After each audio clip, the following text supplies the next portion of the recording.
Good morning to those of you joining from the U.S. Good evening to those of you joining from the region. My name is Elizabeth Threlkeld, and I am the director of the South Asia program here at the Stimson Center. It really is a pleasure to welcome you, whether you're joining in person or virtually this morning, for our conversation looking ahead to 2023 in Pakistan and the region, what we can expect for relations with the U.S., with Pakistan's ambassador here in Washington. It's really a pleasure to have all of you. I think this is a timely discussion and look forward to diving in. I am going to introduce and invite to the stage our president and CEO at the Stimson Center, Brian Fenley, who will set the stage for this event and introduce the ambassador. Brian, over to you. Thank you so much, Elizabeth, and thanks to those of you that are joining in the room, and I know the many hundreds that are, I can't imagine why they're so interested, Ambassador, in hearing what you have to say. I have the easiest job here this morning in introducing a gentleman that needs no introduction, and so I thank you for the light lift this morning, Elizabeth. We're honored, of course, to be joined by Pakistan's ambassador, as Elizabeth had mentioned, to the United States, Ambassador Khan. It's a pleasure to have you here, sir, at Stimson. I'm especially pleased as the president of the organization because this affords us the opportunity to do a little bit of bragging about our South Asia program, which is one of the largest and most important programs here at Stimson. And I would also hazard to say, I think one of the largest and longest standing South Asia programs in Washington as well. We're going to celebrate next year the 30th anniversary of our South Asia program. It was founded, of course, by the late, great Michael Crapon, whom we lost sadly earlier this year. But today our South Asia program, as I mentioned, has grown into quite a sophisticated operation and one that I think provides quite a unique service, not just in this town, but to constituencies and South Asia watchers around the world, including most significantly in the region. You know, it's not just that I concede to you that I'm paid to say this, but I think that it also happens to be true that our program here at Stimson really is one of the most impactful and I think practical initiatives on South Asia in the United States, and I'm really proud to be associated with it. I'm especially proud to be associated with the woman that you just heard from and you are going to hear from again, Elizabeth Threlkeld, who is, of course, the senior fellow and director of our South Asia program here at the Stimson Center. She is someone who I think not only understands well how this town works, but has a unique and extensive sensitivity and knowledge base derived from her years working in the region as well, including most notably ambassador in Pakistan during her own government service to this country. If you don't know Elizabeth, you need to get to know her. She'll change your life, and she's such a great asset to us and to the broader community of South Asia watchers. For the last 30 years, our programming in the region has grown considerably, and today I'm proud to say that we facilitate engagement, dialogue, and research through initiatives such as our South Asia Voices online policy platform, which I know you are all familiar with, and if you're not, you should be, as well as our strategic learning online courses and our annual visiting fellowship as well. A central focus of our South Asia program today is understanding and informing policymakers in this country and around the world on key regional developments. And now this event here today, I think, is an extension of that remarkable work that Elizabeth oversees. And we are privileged, as I mentioned, to be welcoming Ambassador Khan to the stage to help us all look into 2023 and developments in the region.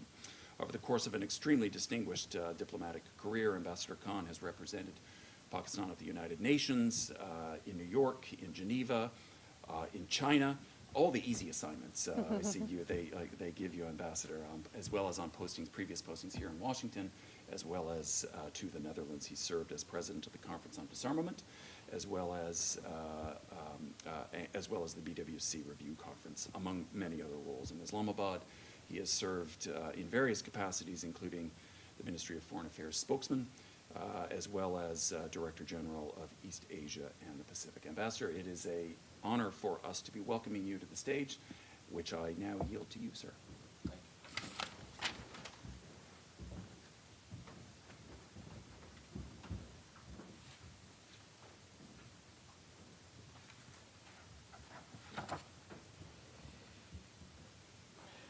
Good morning, everybody.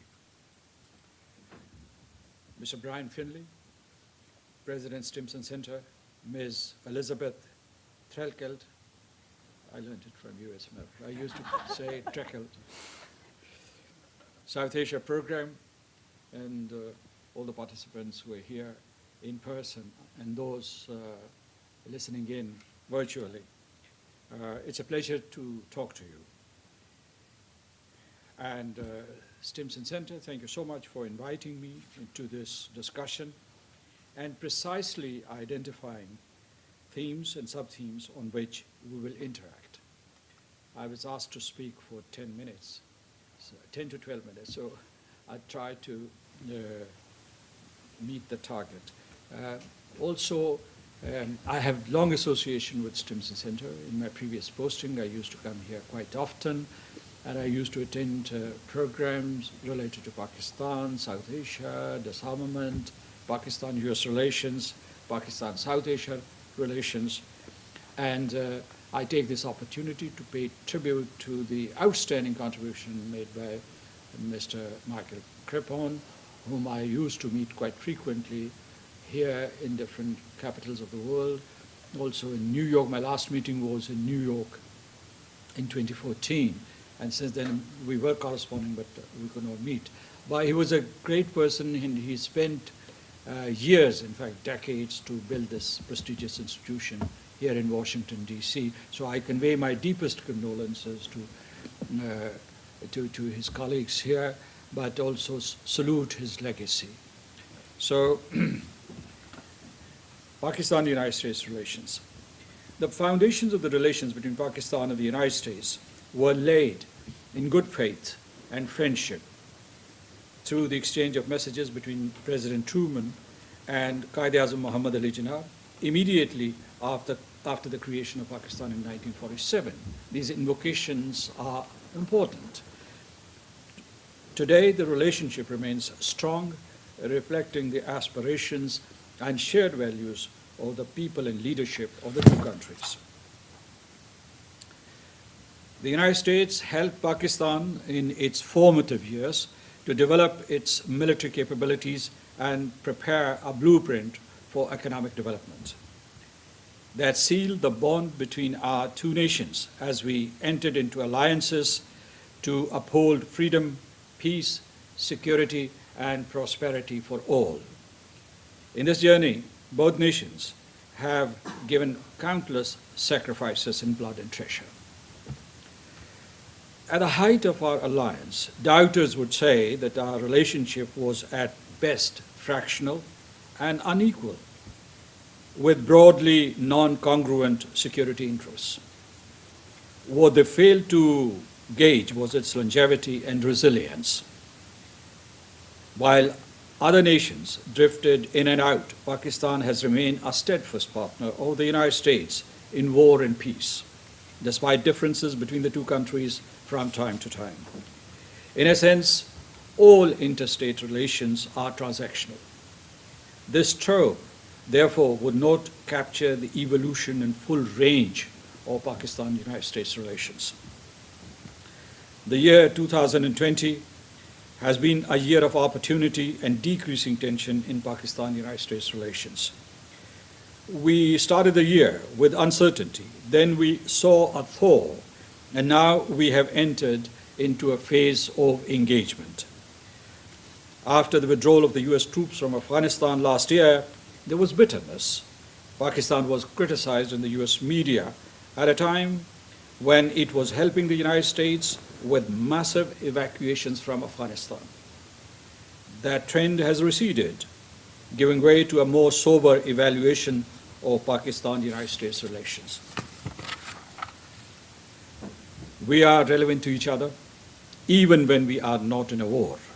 We are recalibrating our relations to incorporate both security and non-security dimensions. But we will build a realistic and practical relationship that is less susceptible to dissonance of expectations. The United States has dehyphenated its relationship with Pakistan from any other countries prism or perspective, be it Afghanistan, India, or even China.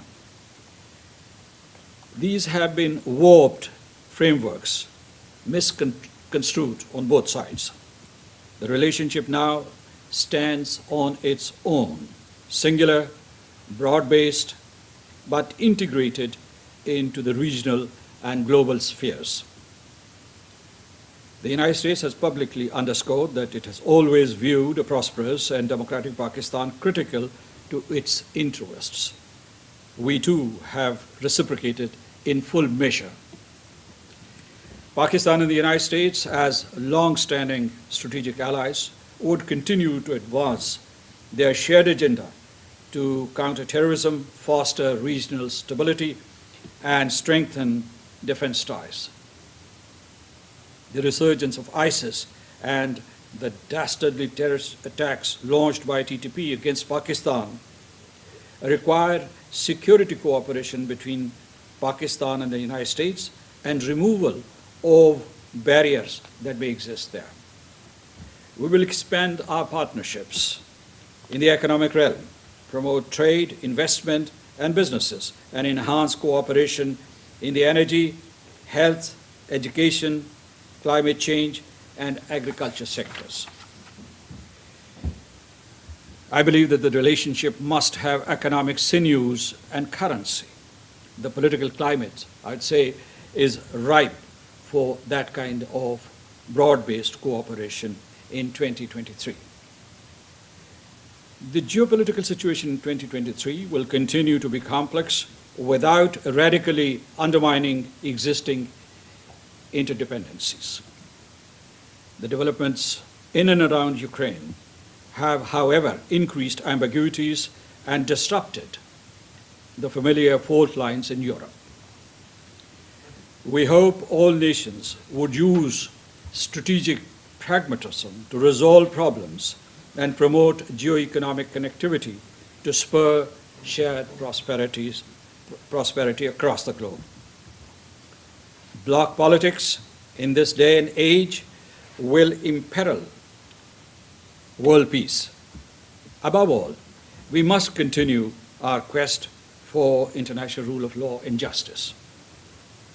We hope that nations would rather cooperate and compete and avert conflicts to fulfill their obligations under the United Nations Charter. We attach highest importance to our relationship with the United States. Our ties with China will remain on a steady path. We applaud the statesmanship demonstrated by the United States and China to engage each other whenever tensions rise. This was manifested recently when President Biden and President Xi met in Bali. Pakistan would not like to choose between the two countries, but be a bridge if that's feasible. The growing trade between China and India, its current volume being more than $115 billion, rules out a war between the two countries, or even a protracted conflict. Economic codependency between the two countries seems to be the norm. Absence of any dialogue or communication between India and Pakistan is hazardous. India should reverse its policies and practices in the Indian-occupied Jammu and Kashmir. The full spectrum of the outstanding issues between Pakistan and India should be put on the table for dialogue and resolution. While Pakistan has contributed less than 0.4% to global carbon footprint, it is the 8th most vulnerable country to climate disasters.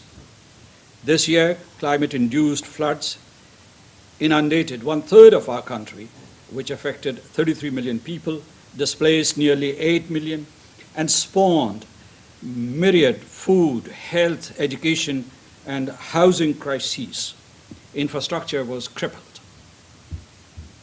These epic floods came after forest fires, glacial melts, heat waves, and torrential rains, and destroyed crops, livestock, and biodiversity. We thank the United States for its generous humanitarian assistance of $97 million for flood relief to Pakistan, and deeply appreciate its assurances that it will be a partner in our climate resilient, inclusive, and people-centered post-flood recovery and rehabilitation strategy. The floods would cast a shadow in 2023, but they have also opened up an opportunity for creating a better future for Pakistan.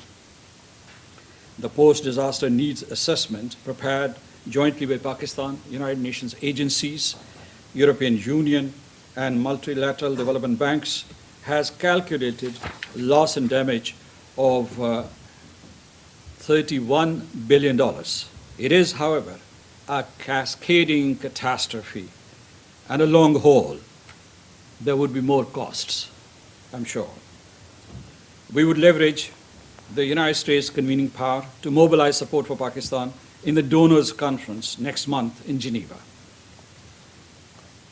The agreement on the Loss and Damage Fund at COP27 under the leadership of Pakistan as chairman of Group of 77 is a positive development, but the fund's chests should not remain empty if we sincerely and seriously want to save the planet from annihilation. Beyond floods, there is another story about Pakistan of an emerging economy with a population of 220 million, some 80 to 100 million in the middle class, and 130 million below the age of 30. It's a young nation with an immense potential. Hundreds of thousands of students graduate every year from universities, R&D organizations, centers of excellence, and science and technology institutes. These include tens of thousands of tech entrepreneurs. We are investing in science and technology-led growth. Pakistan economy is being digitized speedily as global venture capital and private equity firms, most of them from the United States, are unlocking new business ecosystems in Pakistan. Our tech startups have done well in the past 2 years and are poised to grow exponentially. Pakistan is developing an alternative economic hub extending to East, Central, and West Asia. Nearly 1 million Pakistani Americans are playing a pivotal role in cementing ties between our two countries. There is sufficient content on both sides to dispel misperceptions about each other.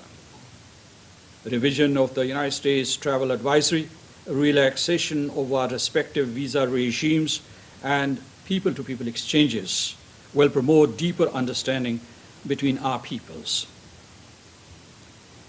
80 American enterprises in Pakistan, comprising conglomerates and front and back offices, are expanding their businesses in and around Pakistan.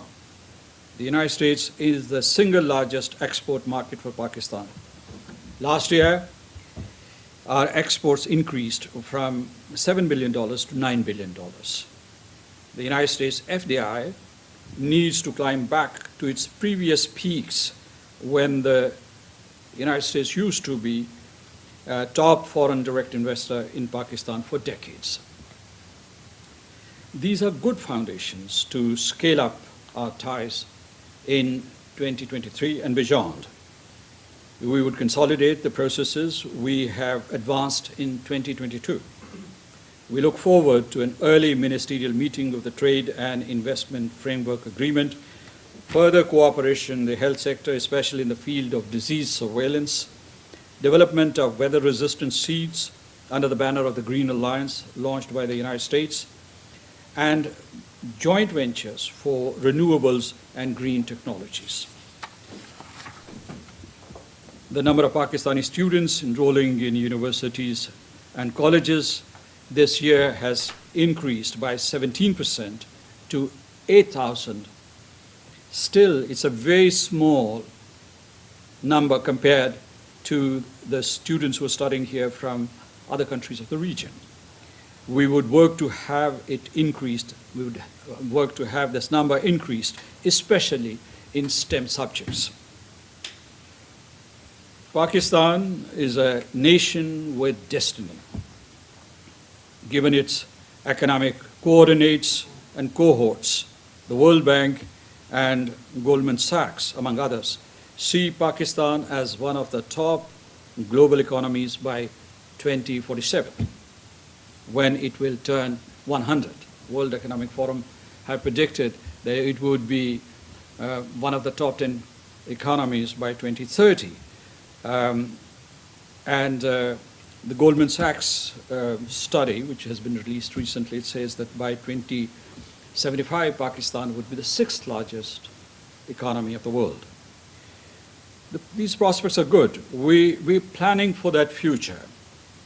We're planning for that future as we streamline our taxation system, improve ease of doing business, harness our regulatory regimes to attract investments, and empower our citizens, especially women. We are working for political stability and constitutional democracy. In this journey, we will have friends all over the world, from Europe to the Middle East to Africa to Asia to the Americas. But the United States will have a special place in the realization of this dream, which will benefit our two nations. Given the packed regional and global agenda, we need to increase the bandwidth on both sides to give and develop the right rhythm and frequency to our relationship. I thank you, ladies and gentlemen.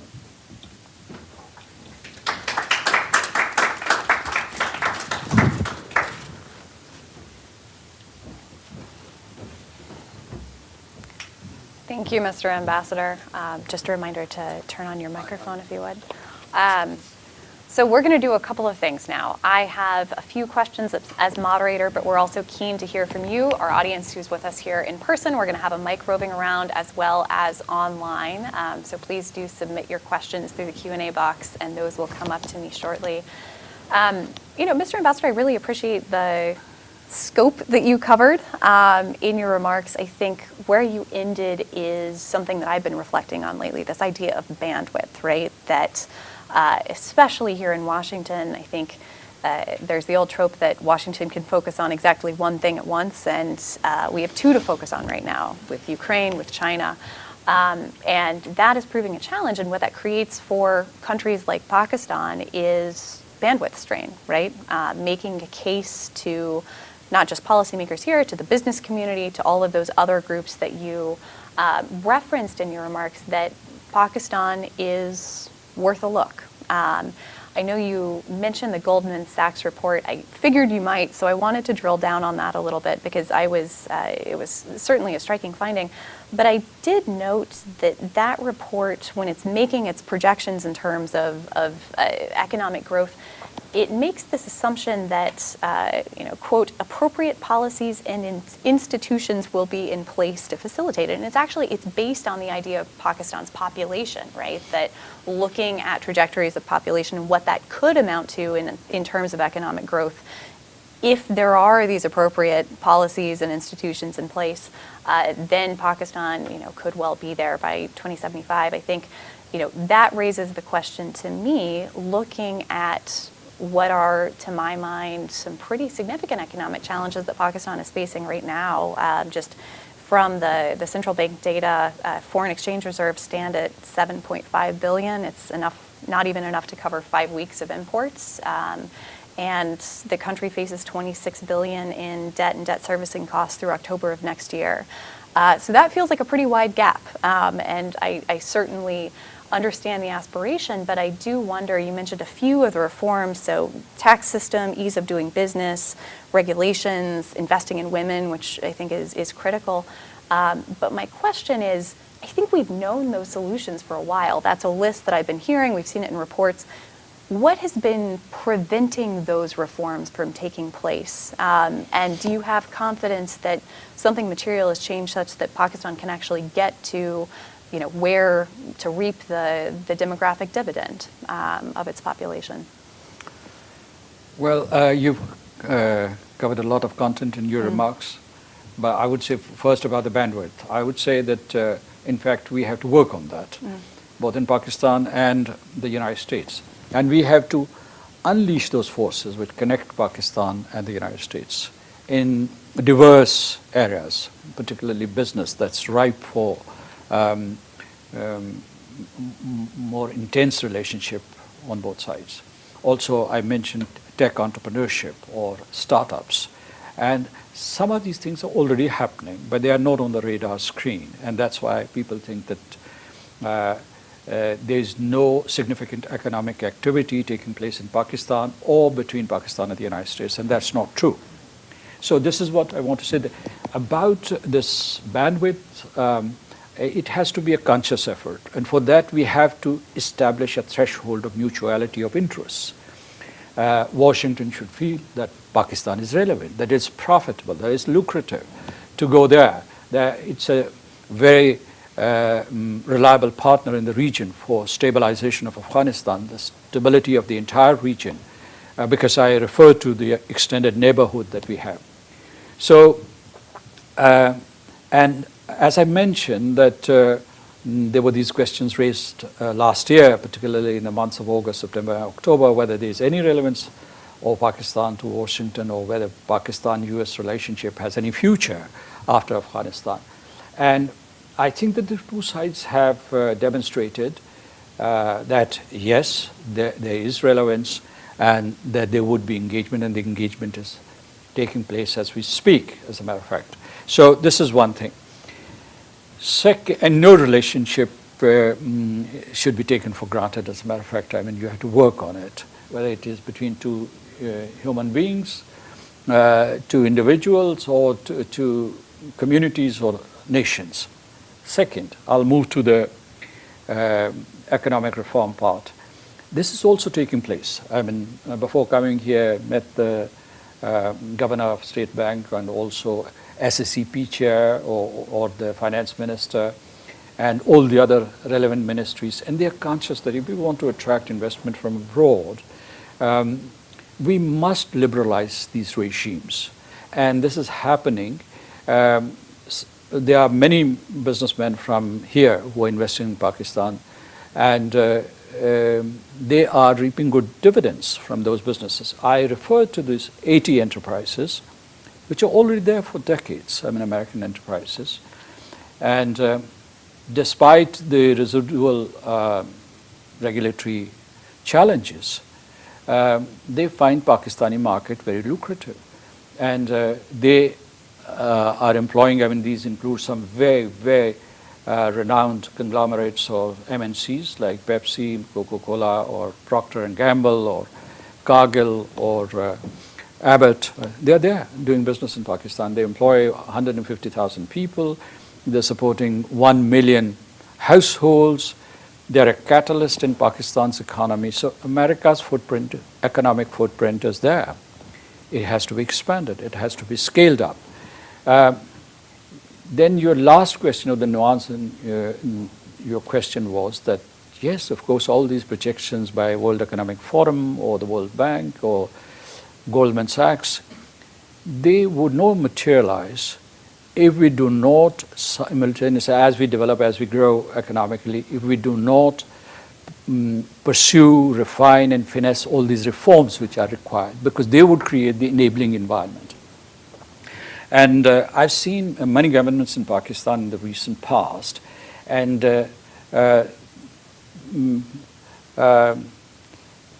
irrespective of their political identities and inclinations, I mean, there is this consensus developing that we have to focus on these reforms to make Pakistan successful economically and technologically in the region that I identified. It would be ideal if Pakistan and India could resolve all their differences and move ahead. Well, until that happens, there is also an alternative neighborhood, the extended neighborhood of Pakistan. I mentioned East Asia, Central Asia, and West Asia, extending to North Africa or probably Central Africa. So I think that your premise is absolutely correct, that we'll have to speed up our economic reforms to realize the goal of becoming one of the top 10 countries by 2030 or 2050 or 2075. Again, on kind of U.S.-Pakistan relations and where we're going, right, you painted a broad picture, not just of the G to G level, the government level of the relationship, but also private sector investment, as you've detailed. But with that, with those bandwidth strains that I talked about, thinking about investing in this relationship from Washington's standpoint, there are a lot of other factors. There are a lot of competing contenders for that limited attention, limited funds these days, right?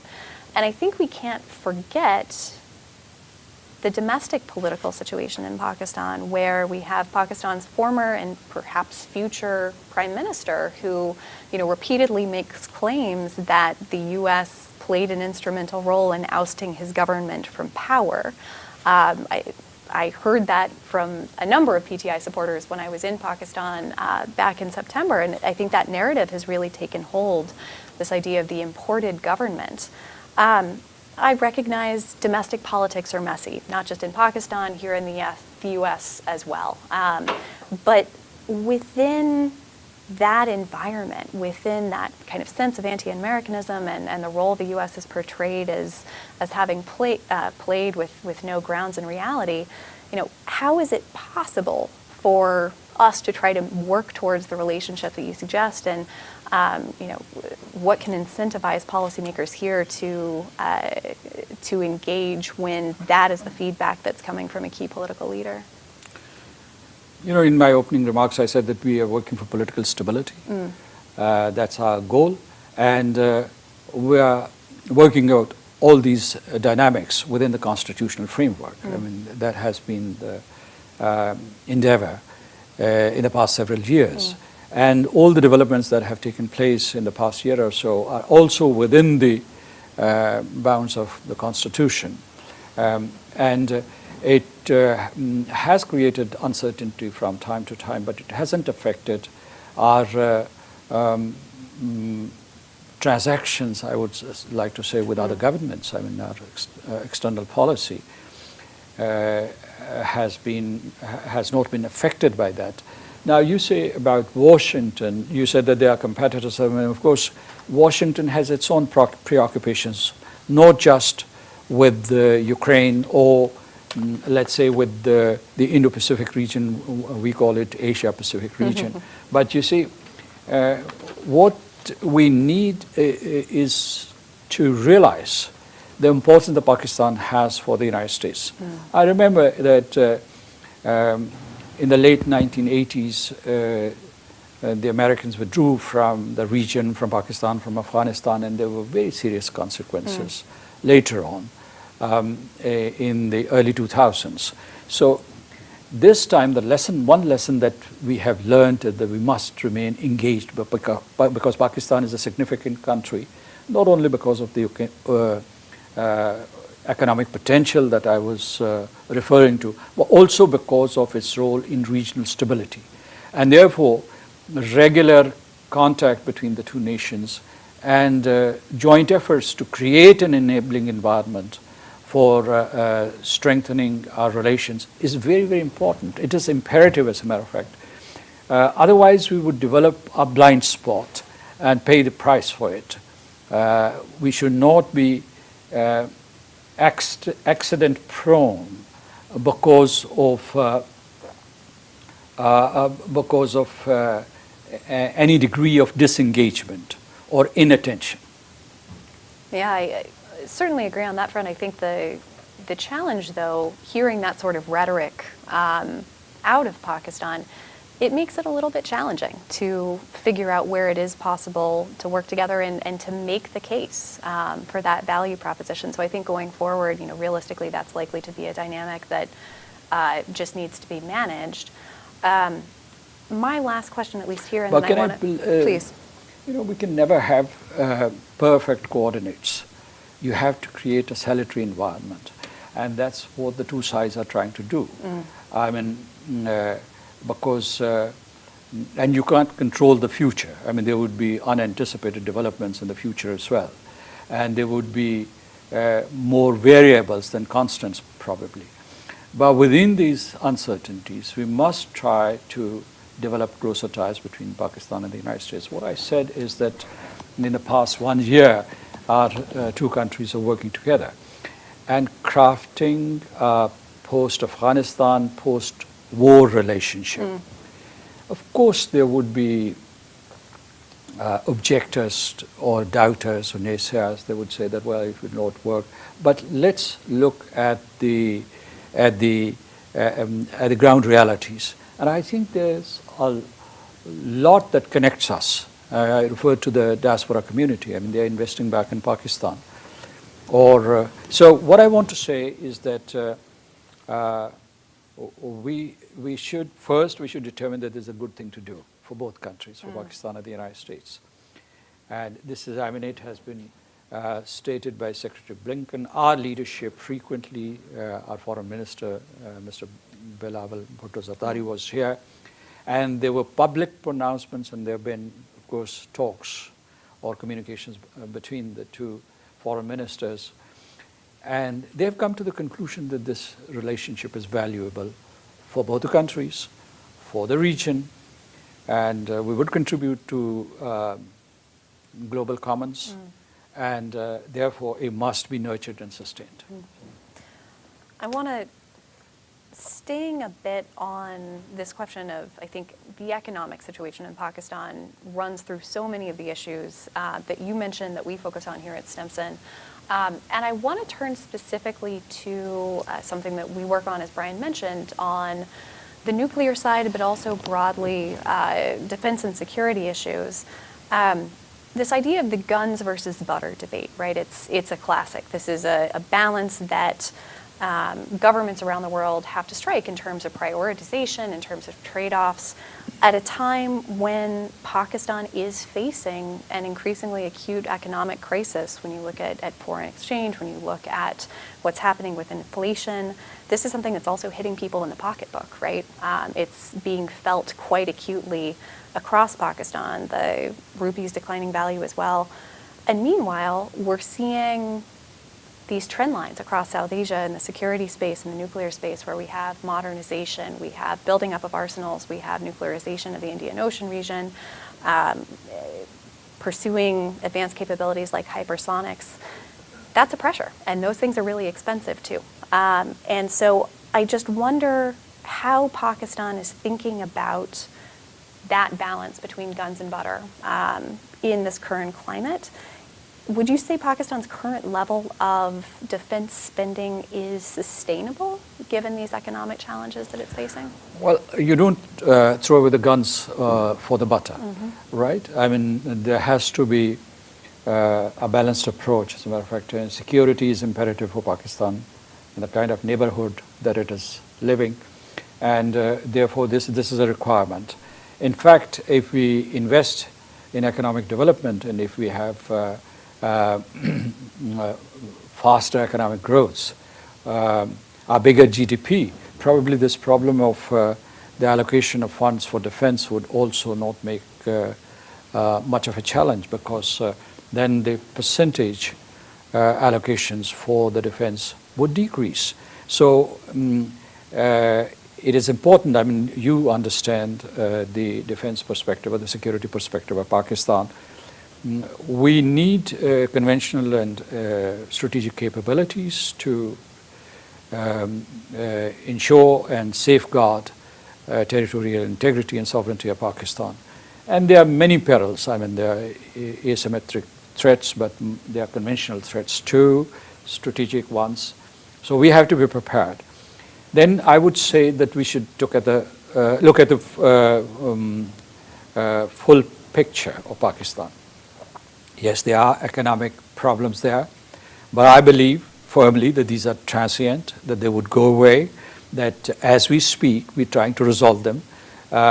We are talking to the IMF, the World Bank. I mean, they're partners in Pakistan's economic development. Also, United States, other nations, they're helping Pakistan. So I think we would negotiate this difficult transition to a period of economic viability. And I feel very confident that this can happen in the next 1 to 2 to 3 years. And we would be back on the launching pad. We would be back to take off from a higher platform. Interesting choice of terms, I think. One that can be used in multiple ways, but thank you for that. I want to turn to audience questions here. Do we have any questions from our in-person audience first? Anyone who wants to jump in? Mark, feel free. We have a microphone coming around. You just win me. Mark Nichols, I'm on the board here at Stimson. I want to ask about the floods, which have been just devastating for Pakistan. What were some of the lessons that you've learned about that experience? And because it's likely to happen again, what can the government of Pakistan do to mitigate the damage in the future? You know, after the 2 disasters, one of the 2005 earthquake and then 2010 floods, we had developed a preparedness and response mechanism. And we have institutions there. They worked at the level of the federation or at the center, also in the provinces, and they went down to the districts, as a matter of fact. So the mechanism probably was not ideal, but we were prepared for disasters, normal disasters. But this disaster this year of floods, this was epic. I mean, people have used many terms, biblical, that kind of apocalypse. I mean, these terms have been used not just by Pakistan, but also by the international community and climate scientists, because this was a climate-induced disaster. And you're right that this may recur, and we have to be prepared for that. There were 4 or 5 decisions that we have taken. One is that we should be better prepared, and therefore we have to invest in a climate-resilient infrastructure, whether it is roads or bridges or housing or housing schemes near the riverine regions and so on. And so we have to be very clear-headed in what we ought to do because of this massive feedback that we have received from these floods. And the second conclusion was that we can't do it alone, that the international community has to be involved. And that's why at the United Nations at COP27 bilaterally, when we were talking to Washington or other capitals around the world, we said that please help us and to supplement our own national resources. We mobilized all our national resources, but there has to be a long-term strategy. And we have to work on our river systems, glacial melt, for instance. I mean, there has to be a strategy. I mean, other countries who are contributors to global greenhouse gas emissions, they have to collaborate.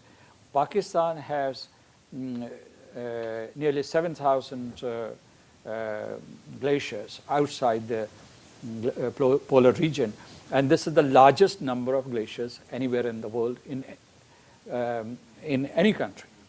So we need that strategy, a grand strategy for mitigation and adaptation all around the world, not just in Pakistan, because sometimes, I mean, countries like Pakistan, they become victims without having contributed to these global catastrophes or cascading catastrophes that I mentioned. So these are 2 lessons that we have learned. I think that we in Pakistan, we will have to create awareness. All our policies, for instance, I mean, when we are doing economic planning or when we are investing in our agriculture or other areas, energy, for instance, I mean,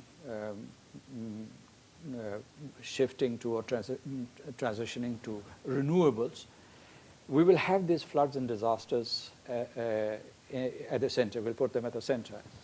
You know, But these transitions cannot be made instantly. For instance, I mean, if we were to discard fossil fuels and go straight to renewables, 100%, we would need $100 billion, and we don't have that kind of money.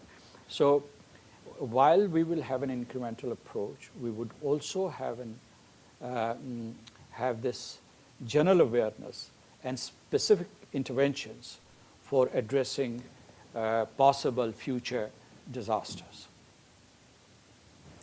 All right, Mr. Ambassador, I want to turn to a couple of questions that I've gotten from the audience. Thanks. Mr. Finlay wants to ask.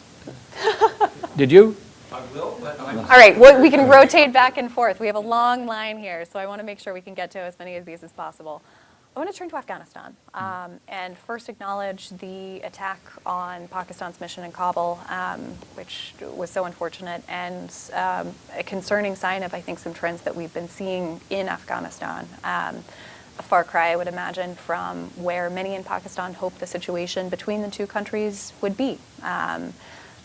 Over a year out from the Taliban takeover, we've seen cross-border firing incidents, we've seen clashes along the border fence, we've seen, of course, TTP attacks originating from Afghanistan across the border into Pakistan, this as well. So I think fair to say that things are not all good in the Afghanistan-Pakistan relationship. And the question is your impression of why. So is this an issue of capacity of the Taliban government, or is it an issue of their will to take the measures that are needed to prevent these sort of attacks as they had agreed in Doha, for example?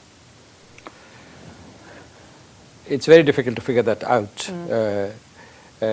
very precisely, whether it is political will that is lacking or whether it is lack of capacity. So, but I would say that in this past year, there was this apprehension that after the withdrawal of U.S. troops and its allies' troops from Afghanistan, there would be a vacuum. And there were forces waiting to fill up that vacuum, ISIS, TTP, and others. And they have done precisely that. They have moved forward. They have become more assertive, aggressive in their operations. And they have developed these asymmetric capabilities, more lethal than, in fact, the capabilities of the terrorist groups and entities in the past. So that's why between Pakistan and the United States, there were three objectives, the three shared objectives. One was, of course, counterterrorism on top of the list. Then you had inclusive governance, and last but not least, promotion and protection of rights of women, promotion and protection of human rights of all Afghans, but particularly of women and girls. So these were the three objectives. I think in this, Pakistan is a direct victim of terrorism emanating from Afghanistan after August 15 last year. So I think we condemn this attack on our head of mission, Shah Dafia, and also his bodyguard was injured. I mean, this was a dastardly attack, and we condemn in the strongest terms. Also, I mean, these attacks across the border, they have claimed many lives. And this past year, more than 300 people in these terrorist attacks have been killed. Either they were armed personnel or they were civilians. And I think that there was a mediative process facilitated by the Taliban. Or by Taliban, I mean Tehrik-e-Taliban Afghanistan. But it did not succeed. So we think, what do we do? I mean, these are some of the things that we have counted. But what we need to do is we need a coordinated approach, a cohesive approach, a more targeted approach to counter this threat. And as I was mentioning a little earlier, that's why Pakistan is important to the United States. You don't have to figure out why Pakistan's relevance remains as pressing as it was before, let's say, August the 15th last year. And let me also tell you that I'm in the leadership, the military leadership, civilian leadership. I've talked about civilian leadership earlier. But we're also sort of investing in mill-to-mill and intel-to-intel cooperation to ensure that the unfinished business of eliminating terrorism doesn't suffer from lack of attention or lack of energy. All right, go back to our in-person group now. I think, Polly, I saw you had a question. Yes, please. Thank you. Oh, thank you. Yes, I was pondering the ambassador's comments about political stability, and I certainly recognize that that's an important outcome of whatever reforms or liberal regimes are adopted economically and otherwise. There's another piece of that puzzle, which is the quality of governance, and that extends to the bureaucracy and its capabilities to meet these challenges. I wonder what your thoughts are on this question, and if you think there are steps, if you were in charge of everything, that could be taken to enhance Pakistan's internal governance capability, the quality of bureaucracies. Our civil servants are one of the best in the region, very competent. They enter into the civil service through a competitive process, but these are civil services, I mean, they're officers. But then you have millions of others who entered into the structure of governance and influence not only decision-making, by implementation of decisions. So every institution needs reforms. So do the civil services of Pakistan. And I think that their record on delivery in the past has not been bad. I mean, most of the projects that have been completed, the public sector projects, have been steered or by these civil servants successfully. Now, the point here is that we have a representative system. I mean, you have the provincial assemblies, you also have the provincial administrations and the National Assembly or the National Parliament and the national administration of the government at the national level. Their lawmakers and the government are the bosses. They give the direction. I mean, parliaments make laws and these are leaders, they give direction. So it's a joint responsibility, and we have to develop a model in which there's harmony between the political direction and the implementation of the decisions by civil servants. So this is, I'm talking in generalizations, but what is that we do need to make our system more representative. For instance, if we transfer lots of responsibilities to local governments, probably the quality of service to people would increase. Similarly, I would say that we invested in accountability, but that some of the processes backfired because the accountability was so intrusive that some of the civil servants just became immobilized and they won't move. So they need to be freed up a bit so that they can feel confident in making proposals and implementing the decisions of their political bosses with a bit of certainty and security. Mr. Ambassador, another question from a viewer online. Taking our theme of looking forward, the India-Pakistan relationship is obviously of interest. You mentioned this briefly in your remarks up front. I think, from my perspective, there have been a number of limited, certainly, but some encouraging signs in that relationship that we've seen over the course of this year and a bit about the year before, right? So we've seen the renewed ceasefire on the line of control that is held. The Qatar port corridor remains open. We saw the cooperation this spring on wheat shipments into Afghanistan, which was significant. And I think the rhetoric has maybe cooled off a little bit as well. But we're also heading into election season in both countries, which is always a challenging time in bilateral relations. We have general elections in Pakistan in 2023 and India in 2024, some state elections sprinkled in there as well.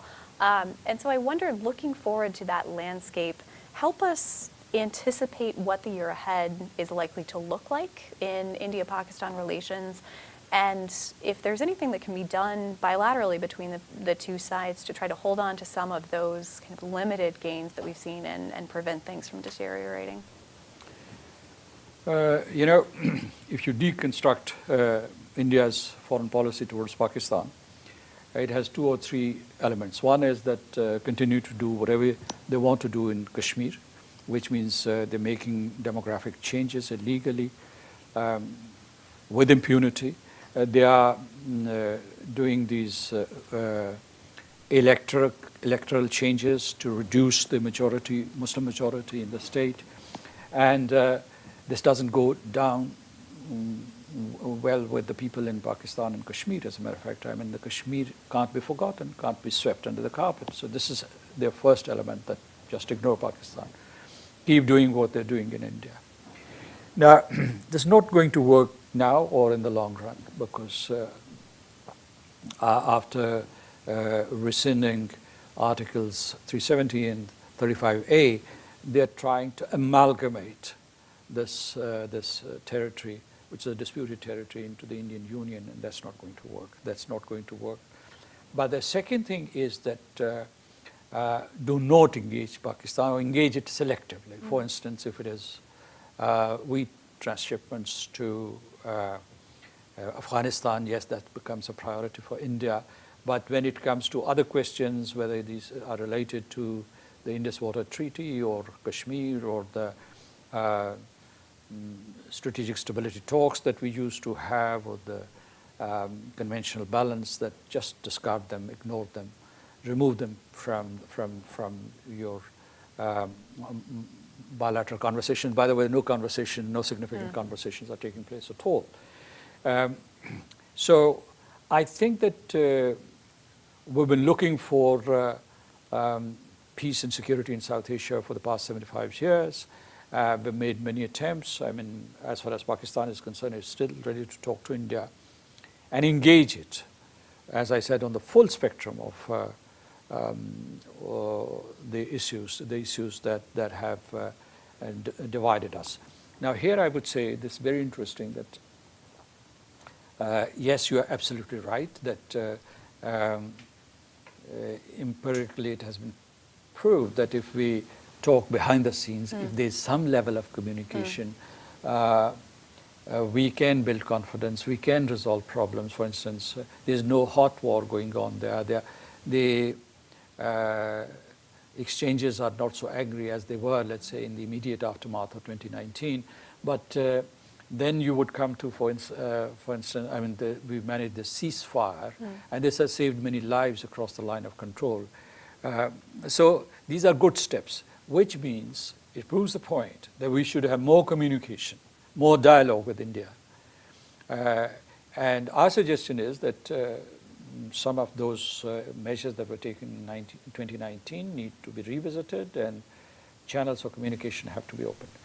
Interestingly, you alluded to elections. I'd say that in Pakistan, India is never an issue in the elections. I mean, when parties are contesting elections, of course, India or Kashmir and our general policies towards the neighborhood are mentioned in their party platforms, but they do not become electoral issues in the constituencies. Most of the issues are local or national. On the other hand, in India, Pakistan is a hot issue particularly for the main parties for the main political parties. And they whip up that sentiment against Pakistan before elections to garner support. Last point that I would say is that the world has been ignoring this drift towards discrimination of Muslims in India. And therefore, I mean, these things take some time to do the cumulative damage. So before that, I think that, as I suggested earlier, that we should have talks between the two countries, and we should have some confidence-building measures, and we should explore avenues for resolving the conflicts that are there, and we should identify areas where we have some convergences, however small they are. Very quickly, because we are unfortunately running near the end of time, any ideas on what those areas of convergence are, what some of those confidence-building measures should be that are low-hanging fruit? You would recall that from 2003 to 2008, there was this full cycle of dialogue between the two countries, and there was this investment in confidence-building measures, elaboration of these confidence-building measures. Now, there are two areas. One are people to people, and then, of course, you have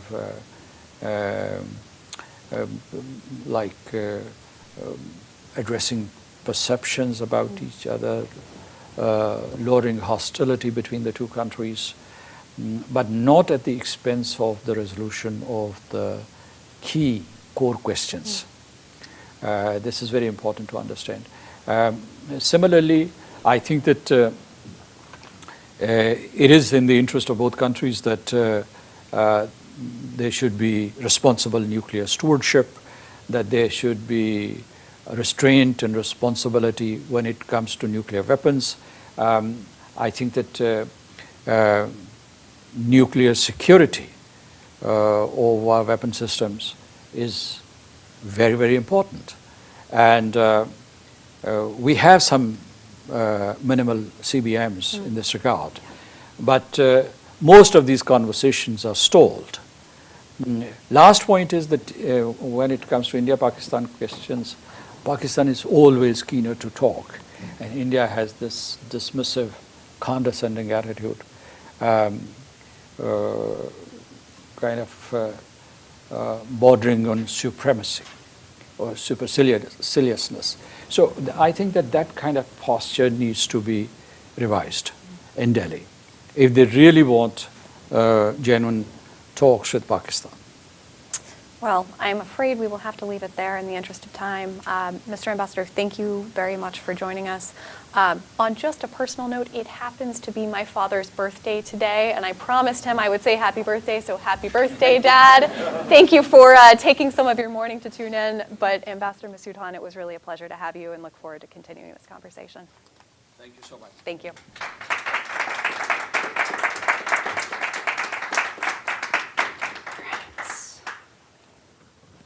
Let's see.